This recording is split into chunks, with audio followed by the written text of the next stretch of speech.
2024 সালে ভারতের কোন প্রতিবেশী রাষ্ট্রের রাষ্ট্রপ্রধান ভারতের রাজনৈতিক আশ্রয় গ্রহণ করেন এমন এক প্রশ্নে বিতর্কের সৃষ্টি হয়েছে ভারত জুড়ে।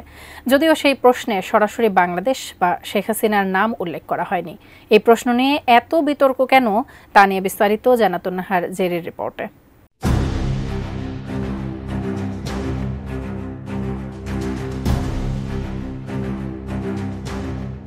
2024 সালের 5 আগস্ট বৈষম্য বিরোধী ছাত্র আন্দোলনে স্বৈরাচারী শেখ হাসিনা পালিয়ে ভারতে আশ্রয় নেন। বিষয়টি নিয়ে কলকাতা বিশ্ববিদ্যালয়ের রাষ্ট্রবিজ্ঞান বিভাগের 5ম সেমিস্টারের পরীক্ষায় প্রশ্ন করা হয়েছে। ভারতীয় সংবাদ মাধ্যম টাইমস অফ ইন্ডিয়ার এক প্রতিবেদনে জানানো হয়েছে, প্রশ্নপত্রে ভুল থাকায় বিষয়টি নিয়ে তীব্র সমালোচনা তৈরি হয়েছে।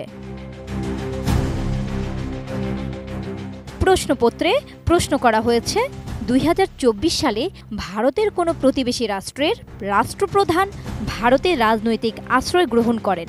এটি ছিল বিশ্বায়নের পৃথিবীতে ভারতের পররাষ্ট্র নীতি সংক্রান্ত বিষয়ের প্রশ্ন।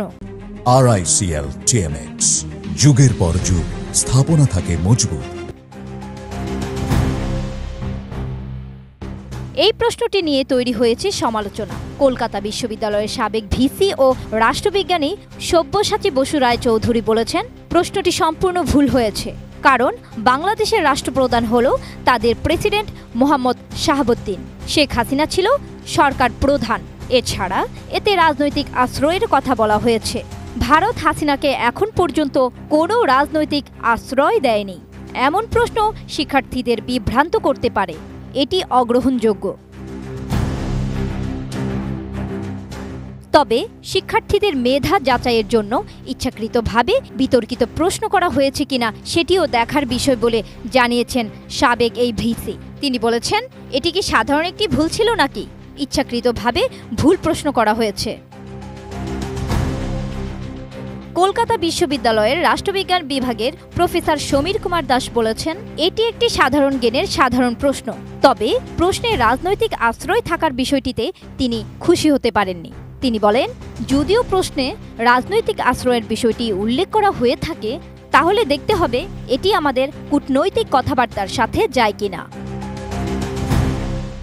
বিশ্ববিদ্যালয়ের ইউজি বোর্ডের এক সদস্য বলেছেন, শিক্ষকরা প্রশ্নটি নিয়ে আলোচনা করছেন, কিন্তু কেউ এই ব্যাপারে লিখিত দেননি। তিনি জানিয়েছেন, পরীক্ষার জন্য 3 সেট প্রশ্ন তৈরি ও একটি চূড়ান্ত করা হয়। যদি কেউ এটি আগে বলতো, তাহলে বৈঠকে এ নিয়ে সূক্ষ্ম আলোচনা করা যেত। জান্নাতুন নাহার জেরি, ATN নিউজ।